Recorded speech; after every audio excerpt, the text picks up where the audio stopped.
ఇద్దరు మహిళా ఎంపీలు ఈసారి ఎమ్మెల్యేలు కావాలని ముచ్చటపడ్డారు. ఒకరికి ఛాన్స్ వచ్చినట్లే వచ్చి చేజారింది. ఇంకొకరికేమో ఇప్పుడున్న పదవే ఊడిపోయేటట్లుంది. చిన్న వయసులో ఎంపీగా ఎన్నికైన ట్రాక్ రికార్డు ఒకరిదైతే 10 రూపాయలకే వైద్యం అందించిన చరిత్ర మరొకరిది.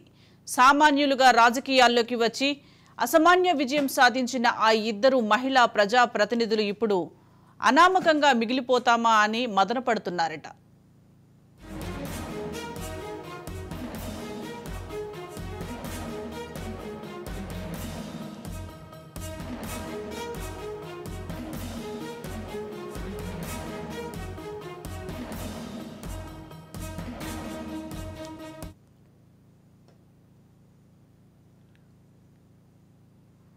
అరకు, అనకాపల్లి పార్లమెంటు సభ్యుల రాజకీయ భవిష్యత్తుపై సందేహాలు వ్యక్తమవుతున్నాయి.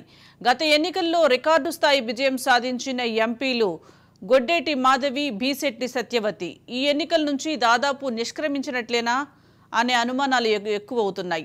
అరకు ఎంపీ గొడ్డేటి మాధవికి అరకు అసెంబ్లీ సమన్వయకర్తగా నియమించిన వైసీపీ స్థానికంగా వ్యతిరేకత రావడంతో మార్చేసింది. ఆమె స్థానంలో పార్లమెంటు సమన్వయకర్తగా పాడేరు ఎమ్మెల్యే భాగ్యలక్ష్మిని నియమించింది. దీంతో ఎంపీ మాధవి ఇటు పార్లమెంటు అటు అసెంబ్లీకి పోటీ చేసే పరిస్థితి కనిపించడం లేదు. మళ్లీ అనూహ్య మార్పులు చేస్తే గానీ ఆమెకు మళ్లీ ఎన్నికల్లో పోటీ చేసే అవకాశం దాదాపు లేనట్లే అంటున్నారు.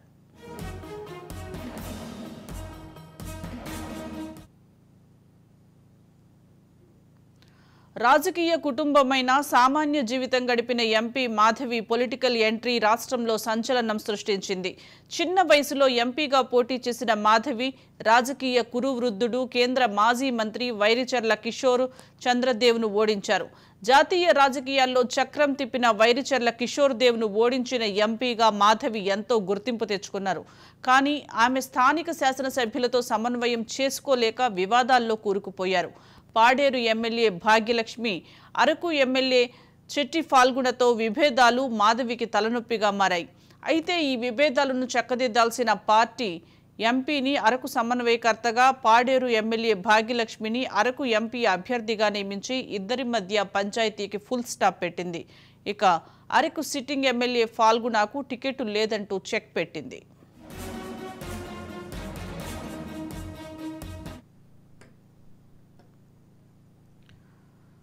అధిష్టానం అనుగ్రహంతో టికెట్ దక్కించుకున్న ఎంపీ మాధవి కేడర్ను ప్రసన్నం చేసుకోవడంలో మాత్రం విఫలమయ్యారు. నాన్ లోకల్ నినాదంతో అరకులో లీడర్లంతా ఏకమై మాధవి అభ్యర్థిత్వాన్ని వ్యతిరేకించారు. పార్టీ సీనియర్ నేత వైవి సుబ్బారెడ్డి సమక్షంలో పంచాయతీ జరిగిన స్థానిక నాయకులు వెనక్కి తగ్గకపోవడంతో మాధవిని మార్చేసింది వైసీపీ.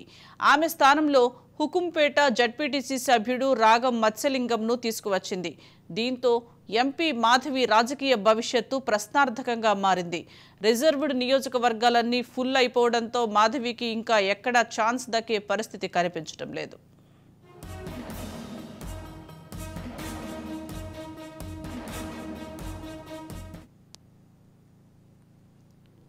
ఈ విధంగా అరకు ఎంపీ మాధవి రాజకీయ ప్రయాణానికి ఫుల్ స్టాప్ పడగా Anakapalli MP Bhishetti Satyavathi political journey కూడా అర్ధాంతరంగా నిలిచిపోయే పరిస్థితే కనిపిస్తోందంటున్నారు పరిశీలకులు.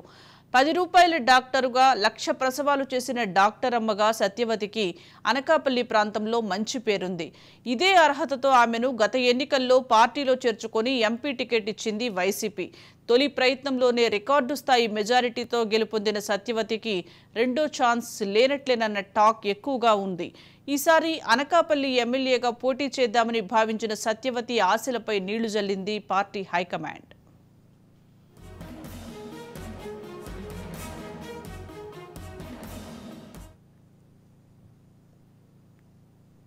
దీనిపై మరింత సమాచారం మా విశాఖ ప్రతినిధి శ్రీరామ్ అందిస్తారు. శ్రీరామ్.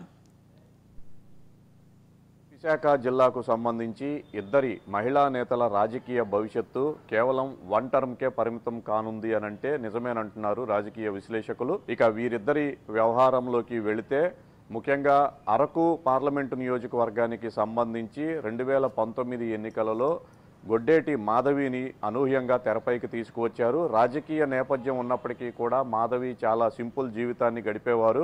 ఎంపీగా ఎన్నికైన తర్వాత పార్లమెంటు కమిటీలలో ఆవిడ మెంబర్గా ఉంటూ అనేక కార్యక్రమాలను కూడా నిర్వహించారు. అయితే ఇంత చేసినప్పటికీ కూడా ఆమె అరకు నియోజకవర్గంలో మాత్రం తోటి పార్టీ నేతల అభిమానాన్ని అయితే చూరగొనలేకపోయారు. ఈ కోవలోనే ఆమె పైన సొంత పార్టీ నేతలే విమర్శలు సంధించడంతో ఆమె అభ్యర్థిత్వం పైన దాని ప్రభావం పడింది. దీంతో అరకు ఎంపీ స్థానం నుంచి ఆవిడను అరకు సంబంధించి అసెంబ్లీ నియోజకవర్గానికే పరిమితం చేస్తూ అధిష్టానం నిర్ణయం తీసుకుంది.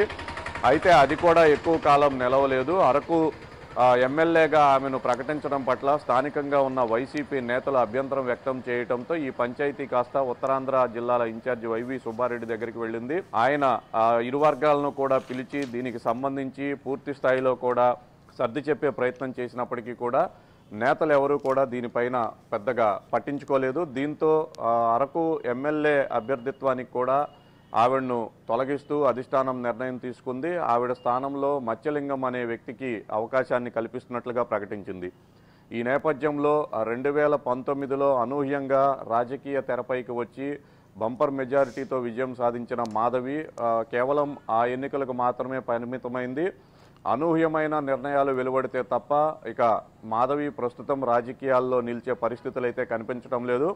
2019లో అరకులో కాంగ్రెస్ పార్టీకి సంబంధించిన కురువృద్ధుడు కిషోర్ చంద్రదేవ్ను ఆవిడ ఓడించి రాజకీయంగా సంచలనం అయితే సృష్టించిందని చెప్పుకోవచ్చు. అయితే 5 ఏళ్లు తిరగక ముందే సొంత పార్టీలోనే ఆమె పైన వ్యతిరేకత వ్యక్తం అవటము, దానిని అర్థం చేసుకునే అధిష్టానం ఆవిడను ఎంపీ స్థానం నుంచి ఎమ్మెల్యేగా బరిలో దించాలనుకోవటం, అక్కడ కూడా సొంత పార్టీ నేతల నుంచి తీవ్ర వ్యతిరేకత వ్యక్తం కావటం, ముఖ్యంగా నాన్ లోకల్ అనే పేరుతో అరకుకు సంబంధించిన స్థానిక నేతలంతా కూడా ఆమె అభ్యర్థిత్వాన్ని వ్యతిరేకించడంతో గొడ్డేటి మాధవి ప్రస్తుతం ఏ పదవిలో లేకుండా ఉండిపోయారు. ఇక అనూహ్యమైన నిర్ణయం వెలువడితే తప్ప 2024లో ఆవిడ బరిలో నిలిచే అవకాశాలు చాలా తక్కువగా ఉన్నాయి. ఇక ఇదే విశాఖ ఉమ్మడి జిల్లా నుంచి అనకాపల్లి నియోజకవర్గం నుంచి గత ఎన్నికల్లో సత్యవతమ్మ ఎంపీగా భారీ మెజార్టీతో గెలుపొందారు. ఆవిడ కూడా 2019 ఎన్నికల్లో అనూహ్యంగా తెరపైకి వచ్చారు.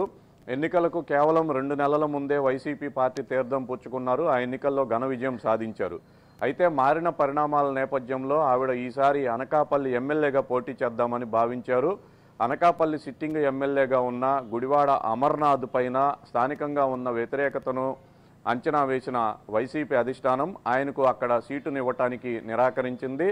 దీంతో ఆ సీటు తననే వరిస్తుందని సత్యవతమ్మ భావించారు. 10 రూపాయల డాక్టర్గాను అలాగే 1,00,000 మందికి పురుడు పోసిన డాక్టర్గా కూడా అనకాపల్లి నియోజకవర్గం పరిధిలో ఆవిడకి ఎంతో పేరుంది. ఈ పేరుతోనే ఆవిడ భారీ మెజారిటీతో గత ఎన్నికల్లో విజయం సాధించారు. అయితే ఈ ఎన్నికలకు వచ్చేసరికి పూర్తి స్థాయిలో కూడా ఎమ్మెల్యేగా పోటీ చేద్దామని భావించినప్పటికీ కూడా అధిష్టానం అందుకు అంగీకరించకపోవడంతో ఆవిడ కూడా ఒక్కసారి ఎంపీగా మాత్రమే మిగిలే అవకాశాలు స్పష్టంగా కనిపిస్తున్నాయి. ప్రస్తుతం అరకుకు సంబంధించి వేరే అభ్యర్థిని కూడా వైసీపీ ఎంపీ స్థానానికి వెతుకుతున్నట్లుగా తెలుస్తుంది. అలాగే ఎమ్మెల్యేకు సంబంధించి ఇప్పటికే మరో వ్యక్తిని కూడా నియమించడంతో ఖచ్చితంగా ఈవిడ కూడా ఈసారి ఎన్నికల్లో పోటీ చేసే అవకాశాలు కనిపించడం లేదు. దీంతో ఈసారి జరిగే ఎన్నికల్లో అటు అరకు ఎంపీ స్థానం నుంచి పోటీ చేసిన మాధవి, ఇటు అనకాపల్లి ఎంపీ స్థానం నుంచి పోటీ చేసిన సత్యవతమ్మ ఇద్దరు కూడా భారీ మెజారిటీతో గెలిచినప్పటికీ కూడా 5 ఏళ్లు తిరిగేసరికి వారికి పార్టీలో ఎటువంటి అవకాశం లేకుండా, ముఖ్యంగా అటు ఎంపీ పదవి కానీ ఇటు ఎమ్మెల్యే పదవి కానీ ఇచ్చే అవకాశాలు లేకుండా, బరిలో నిలిచే అవకాశాలు లేకుండా పోయింది. ఇది ప్రస్తుతం జిల్లాలోని రాజకీయ వర్గాల్లో అయితే చర్చ సాగుతుంది. కెమెరామ్యాన్ అప్పారావుతో శ్రీరామ్, రాజ్ న్యూస్, విశాఖపట్నం.